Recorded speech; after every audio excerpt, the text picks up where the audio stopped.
ಇಂದು ಶಿವಕುಮಾರ ಸ್ವಾಮೀಜಿಗಳ 5ನೇ ವರ್ಷದ ಪುಣ್ಯ ಸ್ಮರಣೆ ಇದೆ. ಸಿದ್ಧಗಂಗಾ ಮಠದಲ್ಲಿ ಬೆಳಗ್ಗೆಯಿಂದಲೇ ಪೂಜಾ ಕಾರ್ಯಕ್ರಮಗಳು ನೆರವೇರುತ್ತಾ ಇದೆ. ಶ್ರೀ ಶಿವಕುಮಾರ ಶ್ರೀಗಳ 5ನೇ ವರ್ಷದ ಪುಣ್ಯ ಸ್ಮರಣೆ, ತ್ರಿವಿಧ ದಾಸೋಹಿ ನಡೆದಾಡುವ ದೇವರು. ಸಿದ್ಧಗಂಗಾ ಮಠದಲ್ಲಿ ಬೆಳಗ್ಗೆಯಿಂದಲೇ ಪೂಜಾ ಕಾರ್ಯಕ್ರಮಗಳು ನೆರವೇರುತ್ತಾ ಇದೆ. ಮಠಕ್ಕೆ ಭೇಟಿ ಕೊಡ್ತಾರೆ ಇವತ್ತು ಸಿಎಂ ಸಿದ್ದರಾಮಯ್ಯ, ಮಾಜಿ ಸಿಎಂ ಬಿಎಸ್ವೈ.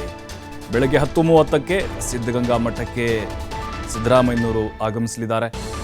ಶ್ರೀಗಳ ಗದ್ದುಗೆ ದರ್ಶನ ಪಡೆದು ವಿಶೇಷ ಪೂಜೆಯನ್ನು ಸಿಎಂ ಸಲ್ಲಿಸಲಿದ್ದಾರೆ. ಅದರ ಜೊತೆಗೆ ಶಿವಕುಮಾರ ಸ್ವಾಮೀಜಿಗಳ ಆಸ್ಪತ್ರೆ ಸ್ಮೃತಿವನ ಉದ್ಘಾಟನೆ ಕಾರ್ಯಕ್ರಮ ಇದೆ.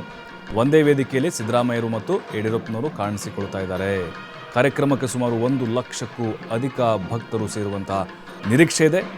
ಕಾರ್ಯಕ್ರಮಕ್ಕೆ ಬರುವಂತಹ ಭಕ್ತಾದಿಗಳಿಗೆ ತಿಂಡಿ ಊಟದ ವ್ಯವಸ್ಥೆ ಮಾಡಲಾಗಿದೆ. ಯಾವುದೇ ಅಹಿತಕರ ಘಟನೆ ನಡೆಯದಂತೆ ಪೊಲೀಸ್ ಕಣ್ಗಾವಲನ್ನು ಇರಿಸಲಾಗಿದೆ.